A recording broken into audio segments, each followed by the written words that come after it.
Last week, I said the theme of Arcane was from the last line of The Message in the Pattern, Episode 6, that which inspires our greatest good is also the cause of our greatest evil, that, of course, being love. A couple of days ago, someone on that video asked me if I thought that was still the case after seeing the final arc. The short answer to that question is yes. It remains true after the events of the final arc, and in many ways is confirmed by it.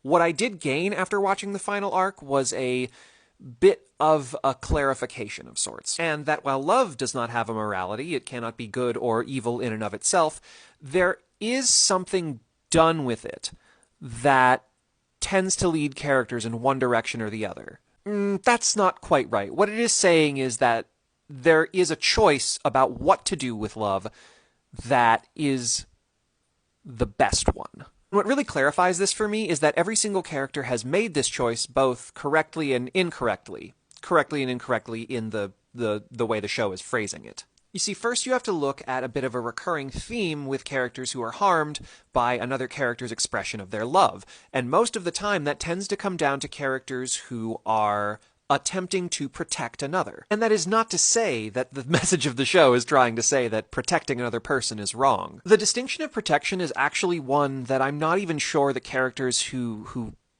waver on this line understand, but the problem tends to appear when what they're protecting is not the person they love, but their love itself. A protection based on fear of loss is more motivated by that fear of loss than it is the person that you are afraid of losing. Ambessa, Silco, Jinx, Kate, right? All of them took actions that harmed other people, even the person that they did love, because their desire was to protect that person. But in those cases where they caused harm, it often did not take into account what the person themselves wanted, or more accurately, that person's love in return. I think that the moment that clarified this for me is the watercolor flashback scene in Vander's mind, in which we actually see that Felicia has some mannerisms that we've seen Jinx display herself. Most specifically in the way that Felicia puts the helmet down over Jinx's head is the same thing Jinx does with Isha.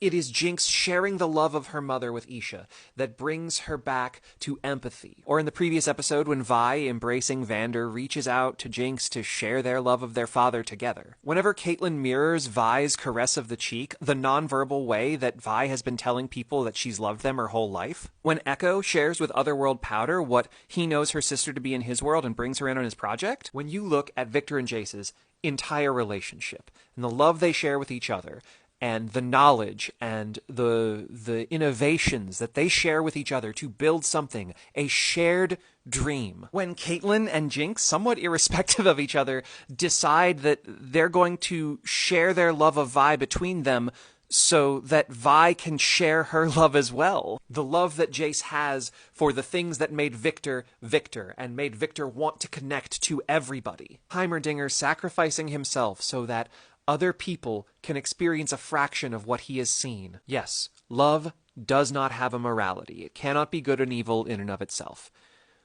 But love flourishes when it is shared. Characters like Vi and Echo, who feel like they must choose where they put their love to be right about it, instead, finally, when they realize that it's not about giving it, dividing it, sectioning it, but it is about sharing it, are they able to move past that and actually give that love to other people? And no, this is not some silver bullet, right? This is not a cure-all. Just sharing love alone doesn't make the world right. It doesn't solve your problems. It doesn't end wars. It's not that doing things this way is the right way, and it will save the world every time.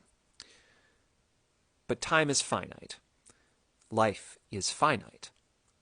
And love will cause less harm when it is shared.